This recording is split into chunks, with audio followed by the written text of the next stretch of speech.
Everybody, each of you knows, of course, Michael Berry. Sir Michael Berry is one of the physicists who has shaped our modern view of theoretical physics. He has given major contribution in several fields, in quantum physics, in classical wave physics, with an important input from mathematics. He is worldwide known from his discovery of the geometric phase in physics. This is now called Berry phase. But he has also given very important contribution in quantum chaos, weak measurements, caustics, and many more are all these beautiful facets of his research. So I am very honored to be your chair, and please, Michael, you can start anytime now. Thank you very much, Anna. It's very kind of organizers to invite me to this conference, even though I don't really work in atomtronics, but they assured me that the quantum phenomenon I'm going to speak about is actually appropriate for this meeting. It's one of the most beautiful quantum phenomena with very far-reaching implications. And I have enjoyed a 40-year love affair with this Aharonov-Bohm effect. So I will begin by describing very, very briefly what it is. Many of you know, I'm sure. But then I'm going to describe a number of, as the title implies, variations in which I would describe aspects of this phenomenon which are not widely known, but which I think should be. Now, it's a cornerstone of modern physical theory. Now, in classical physics, the motion of charged particles is determined by electromagnetic fields, the E and B. And for convenience of calculation, we represent the fields in terms of potentials, the vector potential and a scalar potential, the A and the U. Now, in quantum mechanics, the Schrödinger equation involves the A and the U, the potentials, but not the fields. However, until 1959, it was thought that all physical consequences would depend only on the fields, even though the equation involves the vector potential. But then Aharonov and Bohm in Bristol, before my time there, showed that in quantum physics, the potentials can have physical effects by influencing electrons in regions where the fields are zero, but the potentials are not zero. So I'm just going to consider the magnetic case. A magnetic flux phi is confined to a thin region, a tube, from which electrons are excluded. So here's the region, and there's a field in there which has a flux. Now, outside, there is no field. However, the vector potential cannot be zero because by Stokes's theorem, the line integral of it around in the region where there's no field equals the flux inside. And so the vector potential cannot be zero. Now, for example, one way to represent this vector potential is as an azimuthal vector. Here it is, inversely proportional to radius. This satisfies curl A is a delta function situated in this very thin flux tube. Now, 10 years before Aharonov and Bohm, there was a paper by Ehrenberg and Sidey, which was actually about the theory of the electron microscope. It was intended to help experimentalists understand this new tool.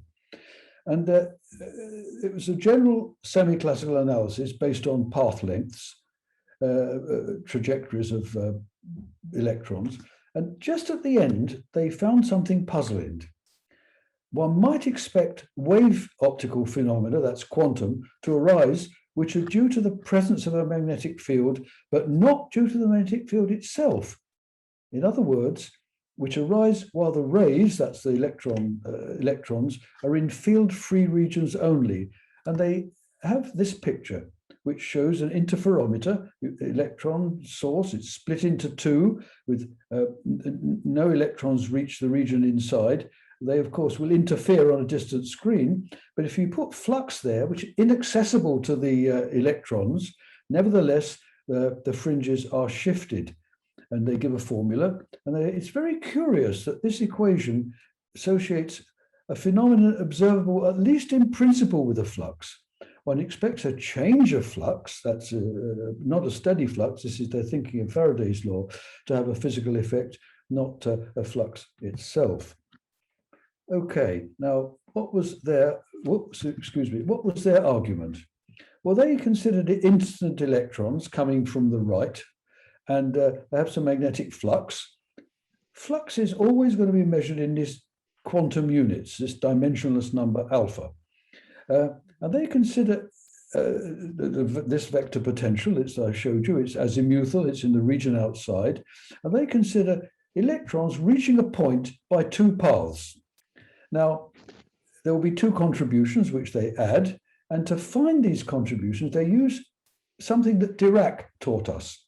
If you have a wave solution without magnetic fields, then you find an exact solution of Schrödinger equation with the fields by having a phase factor, which is a line integral to the point of the vector potential. And for this particular vector potential, this involves the initial wave, and then this phase alpha times theta, the angle. Now, this is theta, and this is theta minus 2 pi. And if alpha's not an integer, this has physical effects. You have interference. So, okay, so their argument involved two paths interfering, and they have indeed interference, which they said should be observable. They were puzzled by this. Now, there's something wrong with this argument, because this wave is not single valued. So although this Dirac phase factor gives an exact solution of the Schrödinger equation, it's not the solution that corresponds to this physics. Nevertheless, it does give interference. I will come back to this in a moment. Now, Aharonov-Bohm, unaware for a while of the Ehrenberg and Sidé, predicted this effect in its purest form. They said, look, here's the Schrödinger equation with the vector potential. Let's solve it properly. Electrons come in, you have this magnetic flux with quantum units, and they solved it. And they produced this inscrutable sum, and this is the formula of which I've had a 40-year love affair, I mentioned. And it's actually beautiful because it's single valued, because it involves the integer L, angular momentum. If alpha is not an integer, in other words, if there is a flux, this vanishes on the flux line, and this represents impenetrability. And they did some tricky asymptotics and showed that it really does correspond to this boundary condition and gives scattering with this phase shift of the fringes. Very beautiful. But the problem remains, and this was my introduction to the subject, what is the connection between their exact solution and this dubious solution from Ehrenberg and Sidé? So the first thing I want to tell you, okay, there's something called the Poisson summation formula, and that converts a sum to another sum. It's very fundamental in mathematical physics. I've used it half a dozen times in my career. And what it does, it gives a sum over functions of theta plus 2 pi times an integer. Now, these terms are not single valued, but the sum is. It's an exact representation. Now, this, of course, is a topological sum. This represents waves winding round different numbers of times. It's a very physical thing. And I call this the many whirls representation. It's a topological sum of whirling waves, waves that whirl around the flux line. Now, let's look at these terms. The first two really correspond to Ehrenberg-Sidé, approximations to these two, actually, this one and this one. But of course, the complete single valued sum involves all these other terms.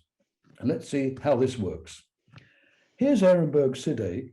It's not single valued. The electrons actually come from the right. So here's the region we're interested in. And these slanting phase crests and troughs of the wave give you the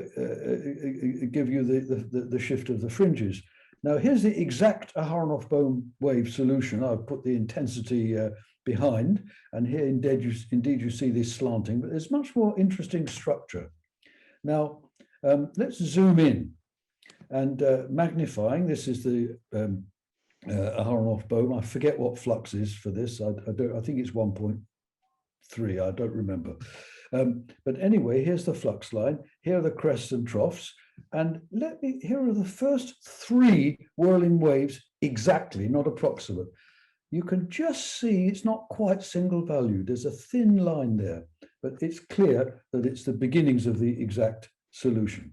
Very good. That's the first thing. Now, there were doubts about Aharonov-Bohm, and there are various origins of these different doubts. One was just misunderstanding Stokes' theorem, and I won't speak about it. Then there's more mathematics to do with Hamiltonians in multiply connected spaces. Interesting mathematics, but I don't need it today. More serious is the realization that experiments are never field-free. Aharonov-Bohm depends on an idealization which has to be examined. There were experiments, the first by my colleague Chambers, Bob Chambers. He stripped down an electron microscope and split the electrons with an electrostatic biprism, and then made them reconnect and interfere with each other. And here are the fringes without the flux. Now, when you add the flux, the fringes should shift. That's rather hard to measure a shift of fringes. So he said, let me have a magnetic flux whisker, which is tapered so the flux varies with height. And that means the fringes should be tilted according to Aharonov-Bohm's prediction. And indeed they were, by exactly the right amount. It was, however, pointed out to him that field leaks out from this tapered whisker, so you're not really satisfying the conditions of Aharonov-Bohm, that there's no flux outside. Well, Mollenstadt and Bay made beautiful little solenoids, which they wound, and they saw the effect. But again, you get a return field from the ends of the solenoid. Weisskopf pointed out that the flux has not existed forever, and if it was switched on, then you would have an electric field by Faraday's theorem. And he showed that exactly that electric field acting on the electrons could be considered to produce the Aharonov-Bohm shift. Also, no cylinder is completely impenetrable. Kretschmer showed that you can have calculated this little penetration and showed that this could be responsible for the phase shift. Now, then Charles Cooper suggested having a superconducting magnet in the form of a torus, which means there's no return field from the ends.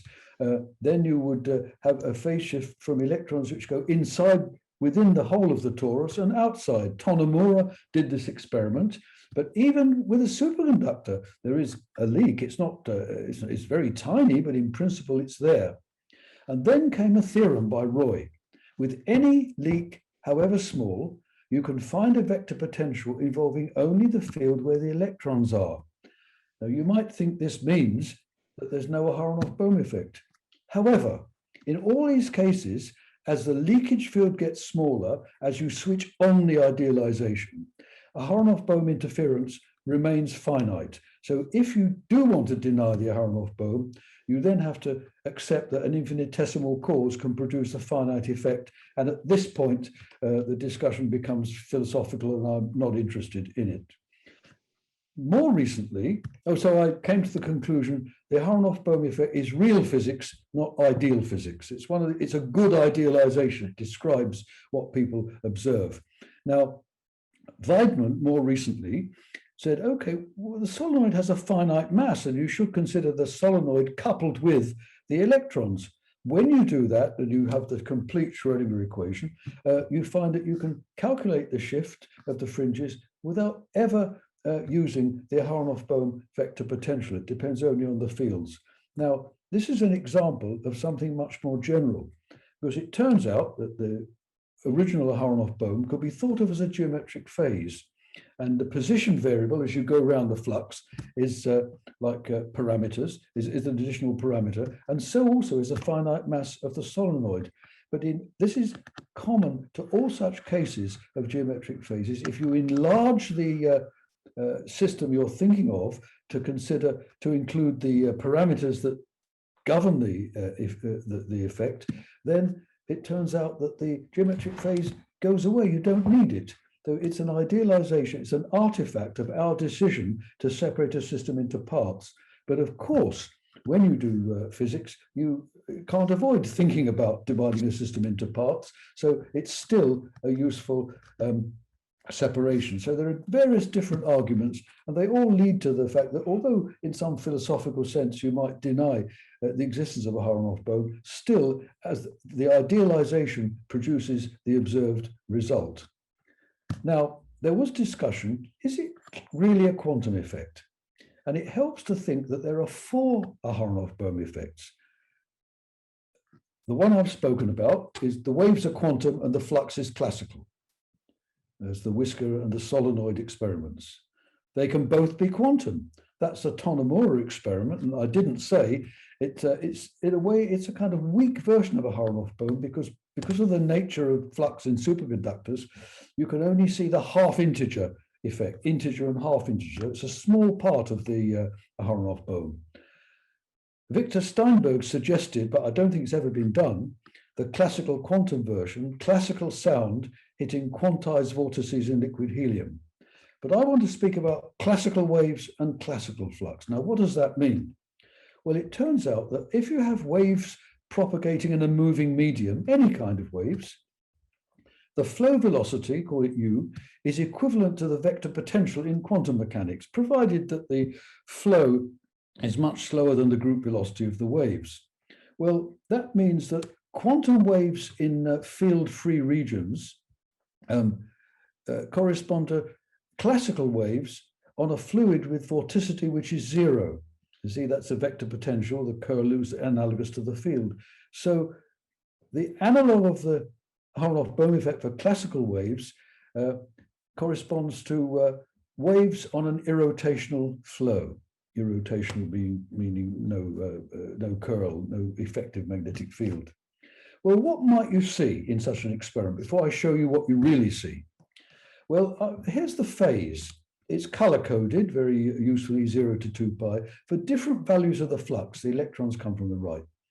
And here you see there's a phase singularity at the flux line whose strength, the number of 2 pi's around which you go to a single circuit, is this. It's the nearest integer to alpha. Alpha is a continuous variable. Nearest integer, well, that means it has to jump when alpha is a half integer. And the way that happens, all the wavefronts unzip themselves to infinity and reconnect with their neighbors. Well, unfortunately, you can't see this beautiful behavior in quantum mechanics because there's a theorem of Wu and Yang that all observables have to be, in a situation like this, have to be periodic in alpha. So you can't see this in quantum waves. We'll come back later to what you really can see. Anyway, what might you see? Well, the modulus, here you see something, incident waves and with some reflected waves, and here's the scattered wave. Here's the real part, which is what you would see with a classical wave. And indeed, you can see this unzipping. You see quite a lot of this structure. Well, when we realized this long ago, we decided to do an experiment. Ripples on the surface of water scattered by a bathtub vortex. Okay, well, we did the experiment for different values of the flux. What's the flux? It's the circulation divided by the wavelength divided by the group velocity. That's the analog of the dimensionless flux. And here you see all of the structure. So, for example, you see this unzipping. You see the different numbers of crests above and below. This is in a ripple tank, these pictures. So you can see all the features of the Aharonov-Bohm wave in this analog experiment. Very good. Now, much later, I realized that this effect, this jumping, when you change something continuous, is an effect that occurs in general interferometers and should be better known. See, what's an interferometer? It's a device for measuring phase differences, gamma. You separate the waves and then you bring them together, you see fringes, and the interference patterns will be shifted in a way that depends on the phase. And all interferometers, or many of them, work this way. If it's light, you put a refracting slab, you rotate it, you change the phase difference. Now, this gamma is a continuous variable, can change the phase any way you like. but there exists a wave throughout the whole space occupied by the interferometer. It's concentrated in the branches, but not completely so. It has to leak a little bit.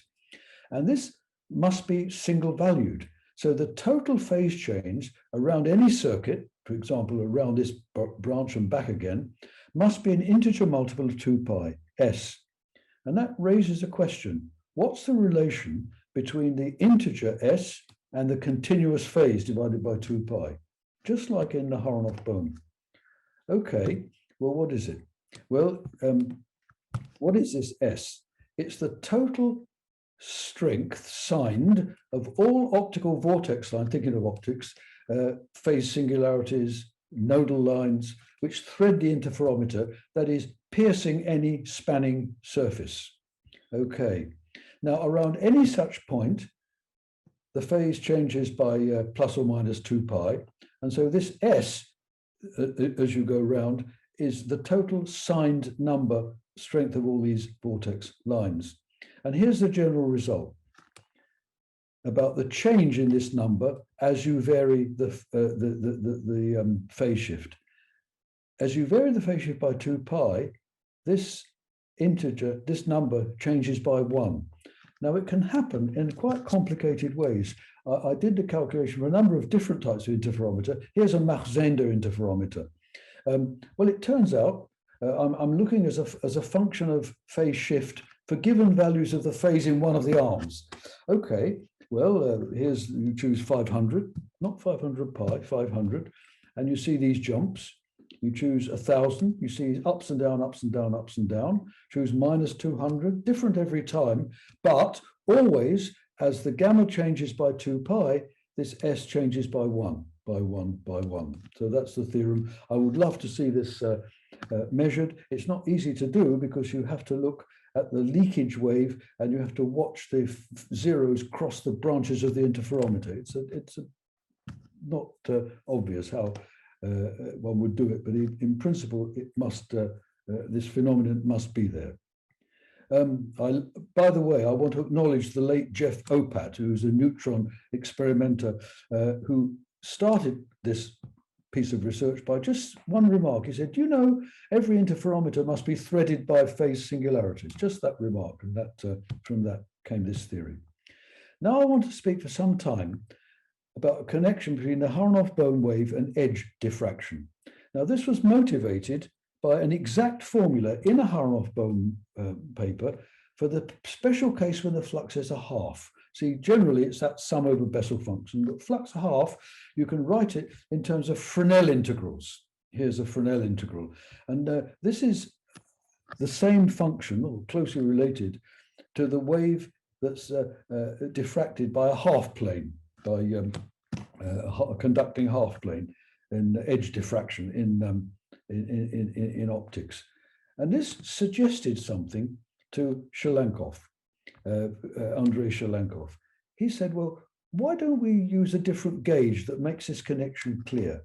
You see, any vector potential whose curl is a delta function whose strength is equal to the flux is as good as any other. And we're familiar, I've mentioned this circular gauge, but he said, what about this gauge? Delta function in X, step function in Y. If you take the curl, it's a little exercise, it's exactly correct. Then this makes the Aharonov-Bohm effect look like the flux line acting as a transparent phase changing sheet with an edge, and that generates a phase shift, which is exactly the phase shift that we want. So let's look at this a little bit more closely. Just a second. Yes, you get two different results by thinking in this way. The first is the answer to a question which in the 90s was asked by several people. Is there a force on the electrons corresponding to Aharonov-Bohm? Well, there's no classical force because this will be V cross B and there's no B. But there may be a quantum force. How would you know? Well, you'd only know if there's a net deflection. A beam comes in, a beam comes out. And if it's deflected, if its mean is shifted, mean momentum, then you can think of this as a force. Now, of course, you can't use a Aharonov-Bohm solution for this, for the plane wave. You have to use a beam, which you can think of as a sum of plane waves traveling in different directions, for example, Gaussian, width W. And Shelenkov formula, which is it's a paraxial approximation for any flux, dot flux a half, based on this Fresnel diffraction by a half plane, half sheet of vector potential. He had a formula. Now, you need the angular distribution, and that gives the deflection, which is its integral of the theta sine theta. There's the vertical momentum. And he found a very beautiful formula. Sine 2 pi alpha, periodic in the flux, that's good, divided by k times the width. Now, what's k? K is inverse wavelength, which is Planck divided by the momentum. So it's quantum, there's a Planck, so that's okay, very good. And that was an approximate theory, but actually you can calculate, I did it, you can calculate the exact deflection using the Aharonov-Bohm formula. And whoops, sorry, why isn't it working? Yes, here it is. And I looked at the deflection. You only need to go from 0 to a half, then it repeats, for different values of the width of the Gaussian beam. It should be good for large beams because that's paraxial, that's near forward scattering. Well, here's the exact Aharonov-Bohm, and here's Shelenkov's approximation. You see it gets better and better as the beam gets wider. Well, that's very good. And indeed, this is pretty good, even for kW equals 2. The width is 1/5 of a wavelength, which is hardly paraxial, so it's good. Now, just look at the beam intensity. I chose W equals 20. Waves come from the right, and this is a half. There's no deflection, everything is symmetrical.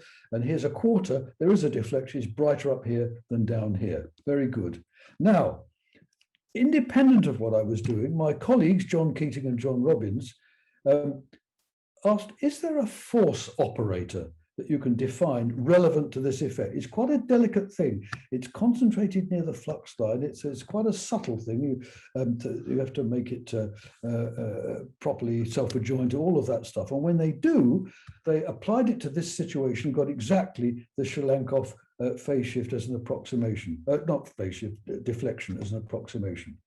Well, I wanted for a long time this experiment to be done, and it has been done now by Herman Batalan, published a few years ago. And here is their picture. They have an interferometer. They have a magnetic flux line. Here it is, and here they look at the beam. They have a beam which they send in with and without flux. Not an easy experiment, but they can show that here's the in the detector plane. There's no deflection if you have no flux. If you have a flux, 0.4. This is unsymmetrical in exactly the way predicted by the Aharonov-Bohm formula or the approximation by Shelenkov. So there is a deflection. The other thing that you get out of this Fresnel representation is an extremely accurate and much more penetrable experiment formula than this Aharonov-Bohm's original sum over Bessel functions. You see, his phase shift suggests a paraxial approximation. Don't worry about this. This is just the diffraction integral. Here's the edge without a screen, and you can work it out. And it involves a Fresnel integral, which, by the way, is a complex error function. I'll use this terminology later. Well, how accurate is this lowest approximation? Well, it's okay, but this is choosing a particular radius and a particular flux. One wavelength radius, and you go round from -pi to pi, and here's the intensity. Well, it's not bad, but it clearly misses something. It misses the effect of the scattered wave. It's not properly taken into account. Well, you can see this by looking at the intensity, and here you see it's not. This is the exact, and here's this approximation. Right. Now it turns out, and I shall spare you this, there's a complete sequence of approximation valid for all angles and all fluxes, so not just the flux a half. So it's a nth approximant and it's plus a term which is small for large radius, 1 over r to the n. And what that is the original Cherenkov approximation plus a series of terms where these are rather labeled by n, where these are complicated coefficients, but you can calculate them and I won't even show you them. Well, here's what I just showed a moment ago. You put the first of these approximations, the leading order correction, and it agrees beautifully. It's not perfect, but it's really good. And if you look closely, you can just see a little bit of a jump there, not much. Now, it turns out that these corrections form a series. They get better and better, but then they get worse. It's an asymptotic series. So it's a divergent series. And here I'm showing you just the errors. If you have increasing numbers of terms, they get smaller, but then they get worse. Now that's pretty good, but we know all kinds of other tricks called hyperasymptotics. We can go beyond this smallest term. So this is what I just showed you, resumming. Now here, the worst situation, flux a quarter, and just half a wavelength, and looking in the forward direction, which is the most quantum direction in Aharonov-Bohm, and still we get an error of only 10 to the minus 8. So we really understand now, starting with this Fresnel representation, how to approximate in a moderately transparent way this beautiful Aharonov-Bohm wave. Now the final part of my talk. There's unexpected fine detail in the Aharonov-Bohm streamlines. Now, what are they? Coming back to what I said before, the canonical momentum is the phase gradient, but this depends on the choice of gauge, so it's not physical. And as I explained, so you see that with the Wu-Yang theorem and the number of the way that the number of singularity, the strength of the singularity at the flux line increases, jumps by 1 every time your flux increases by a half. So that's not physical, but something close is. The kinetic momentum is gauge invariant, and its local expectation value is, you can think of it as a local velocity vector, p minus a symmetric, whatever. And what that is, it's the phase gradient multiplied by the intensity minus the vector potential. Now this has a structure that amazed me.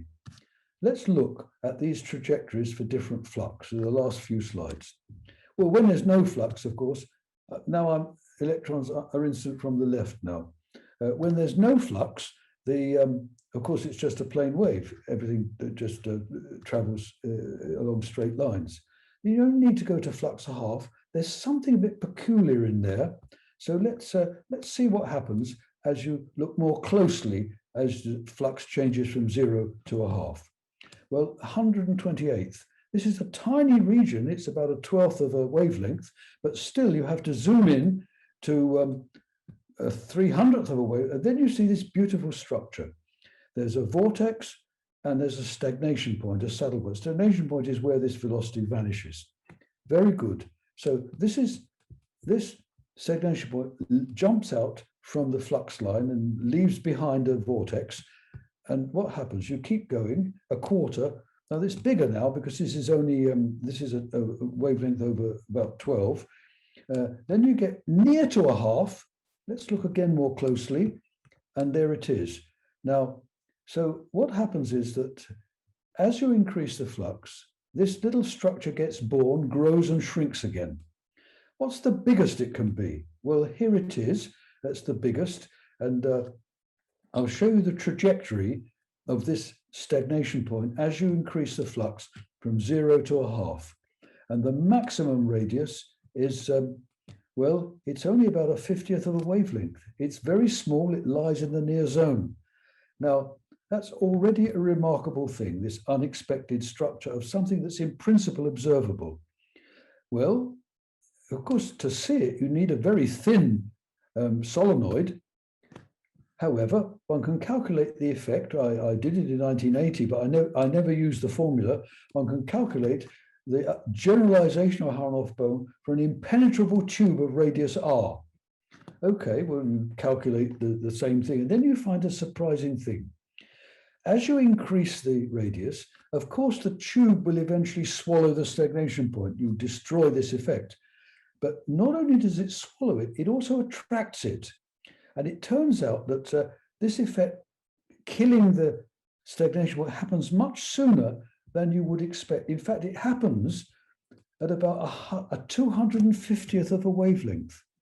So there's this amazing and in principle detectable fine structure. Yeah, I don't think the experiment will be done any time soon because you have to measure this velocity vector. You could measure it by looking at the force on a small particle, but I'm not quite sure how that will be done. But still, it's a physical thing, hidden away for all these years in the Aharonov-Bohm wave.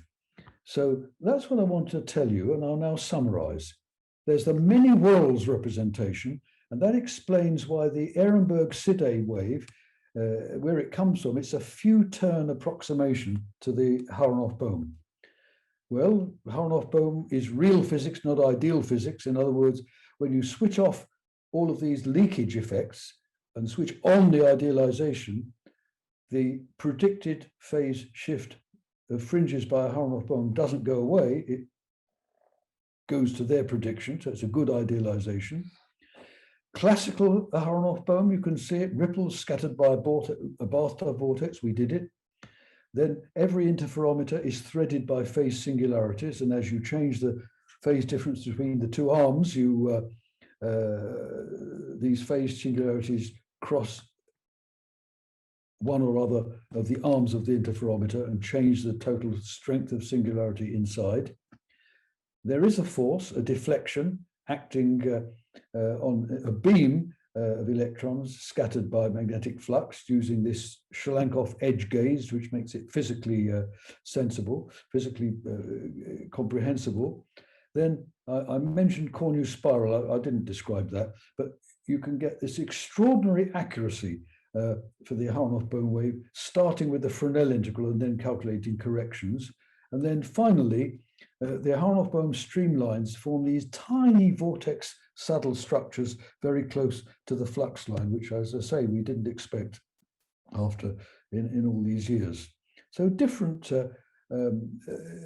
examples, variations on this very beautiful theme that Aharonov and Bohm introduced all those years ago. It continues to fascinate me, as I described. I've written a number of papers over the years on this, which I won't go through, but they're all on my homepage, so you can download them if you're interested. Thank you very much. Thank you very much, Michael. Thank you so much. So it's now time for questions. We have two questions in the question and answer chat. So, oh, now where can I? Oh, question and answer. Oh, yes, here we are. Would you like to read them? Yes, I can. Arno Bohm, you said you could see an effect you would never see from quantum mechanics.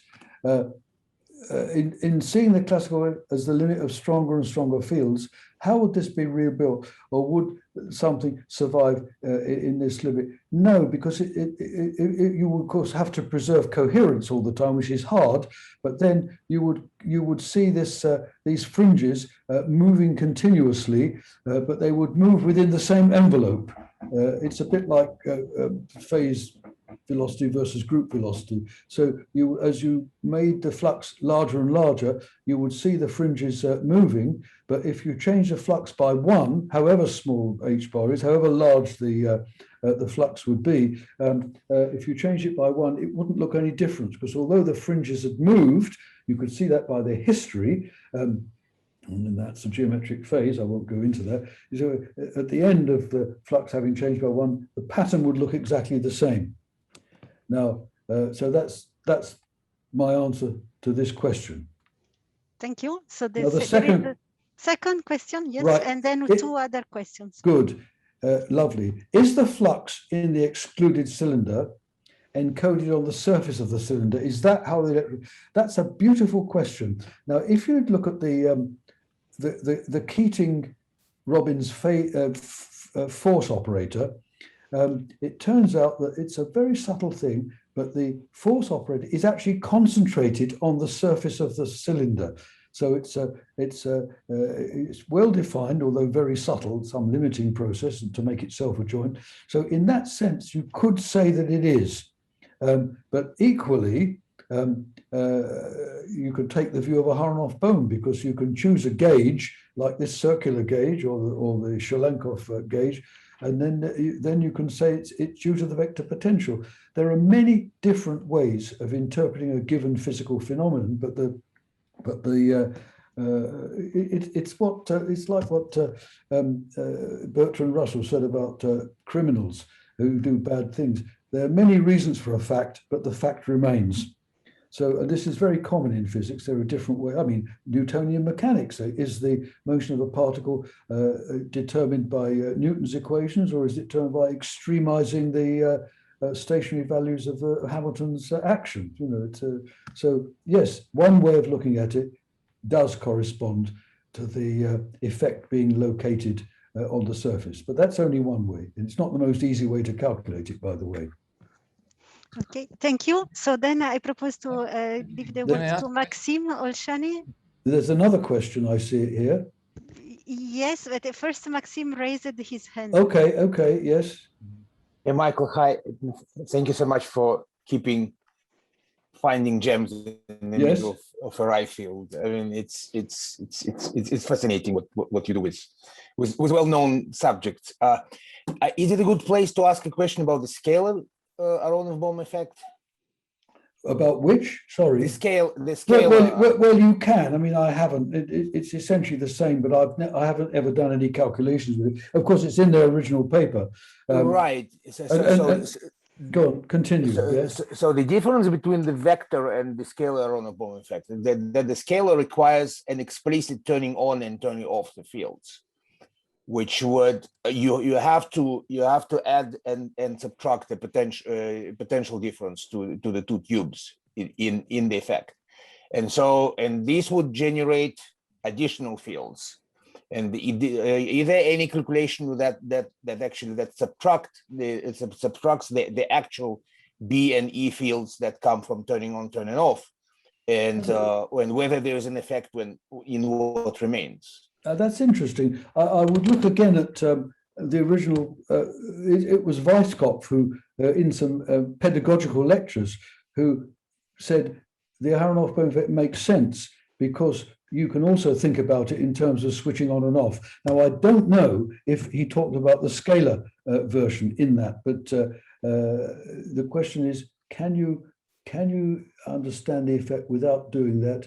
The answer is, I'm not sure. So I'm sorry. I mean, you have to have it in tubes which are at different. You have to have no. I don't.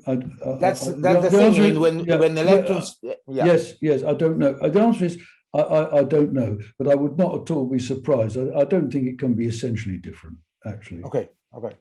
Yeah. Thanks. Okay. So then there is a question by Luigi. Yes. Thanks for the talk. I mean, always amazing. So, I have a couple of questions. Basically, in mesoscopic physics, so I'm sure you know all this work by Imri and co-workers on basically they use this Aharonov-Bohm oscillation through rings. Yeah, I know. And yes. So first question is that, typically we consider them as probes for quantum coherence or quantum phase coherence of the electrons. So the first question is whether, we think in the correct way. So whether there are, the Aharonov-Bohm oscillations are really quantum effects and so on. Okay, is the first question. Second question is concerning these phase singularities. Yes. If I understand well, basically you have to study kind of interferometer in which the two arms are a little bit thicker than the usual, right? Then could you say it again? I didn't quite catch the last sentence. Arms of the interferometers to be thicker, so it should be a little bit just display space. Right? Yes. Then in atomtronics, So we study many, so there are many papers on rings, on matter wave rings. Yes. And then we are starting studying the interferometers. So we connect matter wave rings, matter wave, so ring shaped condensates can be different thickness, okay, with leads. So I'm wondering whether you can hope to see this kind of phase singularity, this kind of devices in which you can play with these parameters. Yeah, that's very interesting. I would love it if that were the case. In principle, of course, you must. I mean, it's because this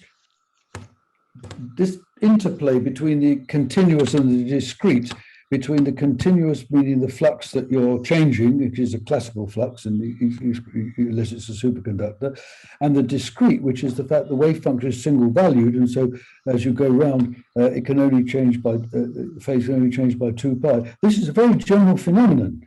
So it must be. I don't know how it would work for rings, but it has to. Mm-hmm. Because the wave function is it's an ordinary Schrödinger wave function. It's single valued, and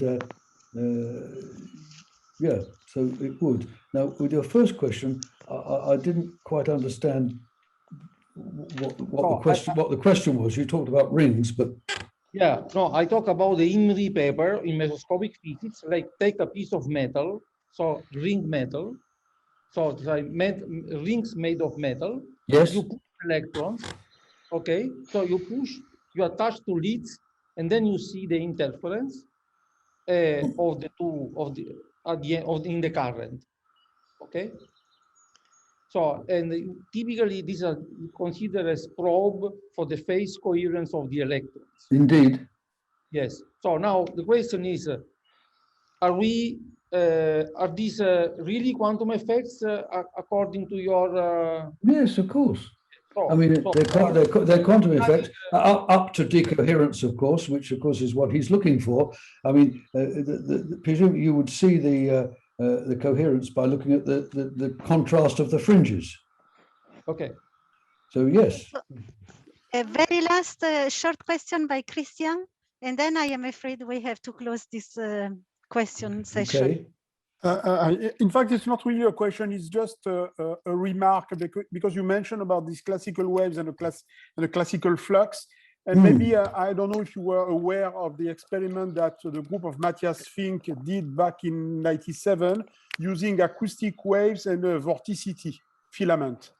Well, they might have done it. I don't know if they quite. I mean, I'm talking about our experiment was 1980, so it was long before. Okay. So maybe you are interested, so I can. Yeah, I would like that. I would be interested because yeah. And there are more recent experiments by Silke Weinfurtner in which they go beyond this approximation where the flow must be much slower than the waves, and then they can see a beautiful effect called superradiance, which is if you have a wave hitting a fast rotating source, it goes back to Zeldovich, the prediction, then the scatterer, which in this case is the circulating bathtub vortex, can reflect more energy than the energy that comes in. It's a non-Hermitian effect, and they do the experiment, really beautiful experiments in Nottingham, and I just didn't have time to speak about them. So there are various, but that was explicitly stimulated by the old experiment that I described long before. So I don't know about the acoustic one, but I'm not surprised. I'd be interested to see. I sent you the link in the chat box. Thank you very much. So I am very sorry we cannot take more questions, but there will be some questions both in the chat and in the question and answer chat that will be sent to Michael. And I would like to thank very much Michael for this beautiful talk. Thank you very much.